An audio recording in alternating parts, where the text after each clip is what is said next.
ओडिशा राज्य एक गांव के बाहरी किनारे पर एक पुराना खंडहर सा घर था जिसे लोग भूतिया हवेली कहते थे। उस हवेली के चारों ओर घने पेड़ों का जंगल था और वहां एक पुराना लोहे का झूला लटका हुआ था। गांव के लोगों का कहना था कि झूले पर बैठने वाला कोई भी इंसान कभी वापस नहीं लौटता। बच्चों को वहां जाने से मना किया जाता था और रात में उस इलाके के करीब जाना भी वर्जित था। इस झूले की कहानी दशकों पुरानी थी। कहते हैं कि इस झूले पर एक लड़की झूलने आई थी जिसका नाम अनामिका था। वह झूले पर झूलते हुए अचानक गायब हो गई। उसके बाद जो भी उस झूले पर गया वह या तो गायब हो गया या किसी अनजानी दुर्घटना का शिकार हो गया। गांव के बुजुर्ग कहते थे कि अनामिका की आत्मा अभी भी उस झूले से बंधी हुई है और वह किसी को चैन से झूलने नहीं देती। रवि, गांव का एक साहसी युवक, इन भूतिया कहानियों पर विश्वास नहीं करता था। उसे ऐसी बातों में रुचि भी नहीं थी। एक दिन उसने अपने दोस्तों के साथ बहस में कह दिया, यह सब मनगढ़ंत कहानियां हैं। मैं जाकर उस झूले पर झूल कर दिखाऊंगा, देखना मैं सुरक्षित लौट कर आऊंगा। उसके दोस्तों ने उसे रोकने की कोशिश की, लेकिन रवि ने उनकी एक न सुनी। वह उसी रात आधी रात के समय जब पूरा गांव सो रहा था उस भूतिया झूले के पास पहुंचा। जंगल में अजीब सी सन्नाटा था। हल्की हल्की ठंडी हवा के झोंके रवि के रोंगटे खड़े कर रहे थे, लेकिन उसने खुद को हिम्मत दिलाई। झूला चांदनी रात में चमक रहा था। वह जंग खाया हुआ और थोड़ा झुका हुआ लग रहा था, लेकिन फिर भी मजबूत था। रवि ने झूले को देखा और मजाक करते हुए कहा, अनामिका की आत्मा, अगर तू यहां है तो मुझे रोक कर दिखा। यह कहकर वह झूले पर बैठ गया और झूलने लगा। शुरुआत में सब सामान्य था। झूला धीरे धीरे झूल रहा था, लेकिन अचानक झूले की गति तेज हो गई। ऐसा लगा जैसे कोई अदृश्य शक्ति उसे झूलने पर मजबूर कर रही हो। रवि घबरा गया और झूले से उतरने की कोशिश करने लगा, लेकिन उसका शरीर झूले से चिपक गया। उसकी चीख जंगल में गूंजने लगी।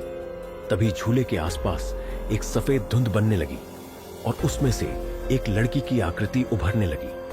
वह एक सफेद साड़ी पहने हुए थी और उसकी आंखें खून की तरह लाल थीं। उसने गुस्से से रवि की ओर देखा और कहा, यह मेरा झूला है, इसे छूने की हिम्मत कैसे की? रवि कांपते हुए बोला, मैं तो बस मजाक कर रहा था। लेकिन उसकी आवाज उसके गले में ही फंस गई। वह लड़की अचानक हवा में गायब हो गई और झूला खुद ब खुद तेज गति से झूलने लगा। रवि के हाथ पैर बंधे हुए महसूस हो रहे थे। अचानक एक जोरदार चीख के साथ रवि झूले से गिर पड़ा और बेहोश हो गया।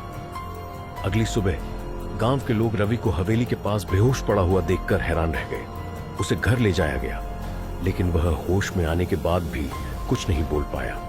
उसके चेहरे पर डर की ऐसी झलक थी जिसे देखकर सभी समझ गए कि उसने कुछ भयानक देखा है। रवि की यह हालत देखकर गांव में फिर से डर का माहौल बन गया। लोग अब झूले के बारे में और भी ज्यादा डरने लगे। किसी ने कहा कि अनामिका की आत्मा अब और भी ज्यादा क्रोधित हो गई है। उस रात रवि के दोस्त अमन को एक सपना आया। सपने में वही सफेद साड़ी पहने लड़की उसे नजर आई। उसने कहा, जो हुआ वह सिर्फ शुरुआत थी। मेरे झूले को छूने की सजा सबको भुगतनी होगी। अब मैं पूरे गांव में अपना कहर बरपाऊंगी। अमन ने जब यह सपना अपने दोस्तों को बताया तो वे और डर गए। वे समझ नहीं पा रहे थे कि अब क्या किया जाए। तभी गांव के बुजुर्ग पंडित जी ने कहा, इस आत्मा को शांत करना आसान नहीं है। इसके पीछे एक बहुत बड़ी सच्चाई छुपी हुई है जिसे हमें जानना होगा। गांव के लोग पंडित जी की बात सुनकर परेशान हो गए। झूला अब केवल एक डरावना स्थान नहीं था, बल्कि वह पूरे गांव के लिए खतरा बन चुका था। लोगों को समझ नहीं आ रहा था कि इस रहस्य से कैसे निपटा जाए। गांव पर भूतिया झूले का साया अब और गहराता जा रहा था। अनामिका की आत्मा ने धीरे धीरे पूरे गांव को अपने डर के जाल में फंसा लिया था। लोग घरों से बाहर निकलने से डरने लगे थे। रातों में हवेली की ओर से आने वाली डरावनी आवाजें, रहस्यमय चीखें और झूले की कर्कश ध्वनि ने गांव को भय के सागर में डुबो दिया था। पंडित जी, जो गांव के सबसे ज्ञानी और अनुभवी व्यक्ति थे, ने गांव वालों को एकत्र किया और कहा, अनामिका की आत्मा को शांत किए बिना गांव पर छाया यह श्राप कभी खत्म नहीं होगा। हमें उसकी कहानी को समझना होगा और उसे मुक्ति दिलानी होगी। लेकिन यह आसान नहीं होगा। झूले की शक्ति अब बहुत भयानक हो चुकी है। पंडित जी ने पुरानी पांडुलिपियों और गांव के बुजुर्गों से अनामिका की कहानी का पता लगाना शुरू किया। उन्होंने पाया कि अनामिका सिर्फ एक साधारण लड़की नहीं थी, वह एक गरीब किसान की बेटी थी जिसकी मासूमियत ने गांव के जमींदार को आकर्षित किया था। जमींदार ने अनामिका के परिवार को खूब सताया था और अंततः उसने अनामिका पर बुरी नजर डाली। एक दिन जमींदार ने अनामिका को हवेली के पास बुलाकर उसे अकेला पाने की कोशिश की, लेकिन अनामिका ने अपनी इज्जत बचाने के लिए वहीं के झूले से लटककर अपनी जान दे दी। उसकी आत्मा ने वहीं श्राप दिया था, यह झूला अब मेरा है, जो भी इसे छुएगा वह मेरे क्रोध का शिकार बनेगा।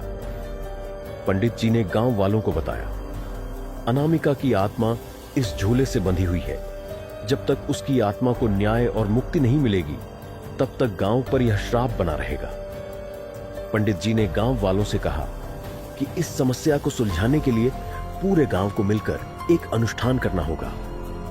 लेकिन यह अनुष्ठान बहुत खतरनाक था। अनामिका की आत्मा को शांत करने के लिए झूले को जलाना जरूरी था, लेकिन उसकी रक्षा के लिए अदृश्य शक्तियां सक्रिय थीं। रवि, जो पहली बार झूले के संपर्क में आया था, अभी भी डर और बुखार से ग्रस्त था। लेकिन पंडित जी ने उससे कहा, तुमने अनामिका की आत्मा को देखा है, तुम्हारे पास उसकी शक्ति को समझने की क्षमता है, तुम्हें इस अनुष्ठान का हिस्सा बनना होगा। रवि डरते डरते तैयार हुआ। पंडित जी ने अमन और बाकी युवकों को भी अनुष्ठान में शामिल होने के लिए कहा। सभी लोग मिलकर आधी रात को हवेली की ओर बढ़ने लगे। जैसे ही वे झूले के पास पहुंचे, वातावरण अचानक ठंडा हो गया। चारों ओर घना कोहरा छा गया और हवाओं में अजीब सी गूंज सुनाई देने लगी। झूला खुद ब खुद हिलने लगा और उसमें से एक डरावनी हंसी गूंजने लगी। पंडित जी ने मंत्रोच्चार शुरू किया और कहा, अनामिका, हम तुम्हें न्याय देने आए हैं, अपनी आत्मा को मुक्त करो।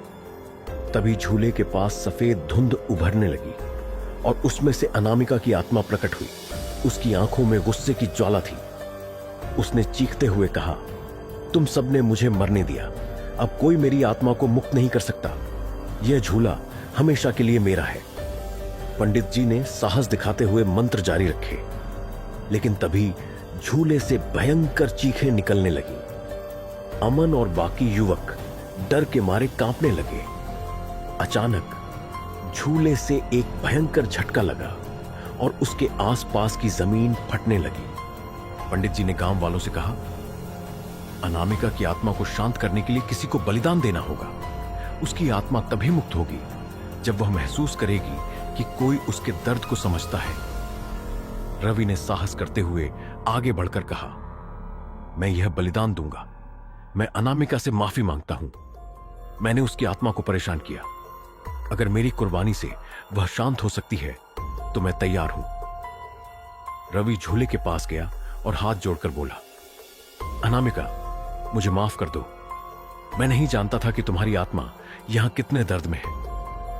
अगर मेरी मौत से तुम्हें शांति मिलती है तो मैं तैयार हूं। अनामिका की आत्मा ने एक पल के लिए रुककर रवि की ओर देखा। उसकी आंखों में आंसू आ गए। उसने कहा, तुम्हारी माफी ने मुझे वह सुकून दिया जो मैं सालों से ढूंढ रही थी। लेकिन झूले का श्राप इतना आसान नहीं है। यह गांव तभी मुक्त होगा जब इस झूले को पूरी तरह नष्ट कर दिया जाएगा। पंडित जी और बाकी लोगों ने झूले को जलाने का फैसला किया। उन्होंने लकड़ियां और घी लाकर झूले के चारों ओर रख दिया। लेकिन जैसे ही उन्होंने आग लगाई, झूले से भयंकर चीखें निकलने लगीं। हवाएं तेज हो गईं और चारों ओर अंधेरा छा गया। झूला अपनी पूरी ताकत से हिलने लगा, मानो वह अपनी रक्षा के लिए लड़ रहा हो। पंडित जी ने अपने मंत्रों की गूंज और तेज कर दी। झूला धीरे धीरे जलने लगा। अनामिका की आत्मा भी धीरे धीरे धुंध में बदलने लगी। उसने रवि की ओर देखा और कहा, तुमने मुझे न्याय दिया, अब मैं मुक्त हो रही हूं, धन्यवाद। आखिरी चीख के साथ झूला पूरी तरह जलकर राख हो गया। अंधेरा छट गया और सुबह की पहली किरण गांव पर पड़ी। गांव वालों ने राहत की सांस ली। झूले के नष्ट होते ही गांव पर से श्राप का अंत हो गया। अनामिका की आत्मा को मुक्ति मिल गई थी लेकिन रवि की बहादुरी को हमेशा याद रखा गया। गांव के लोग अब भी उस झूले की राख को देखकर सिहर उठते थे, लेकिन उन्हें पता था कि वह डरावना दौर अब खत्म हो चुका है। यह कहानी हमेशा गांव वालों के बीच एक सबक के रूप में जिंदा रही कि किसी की मासूमियत के साथ अन्याय करना भयानक परिणाम ला सकता है।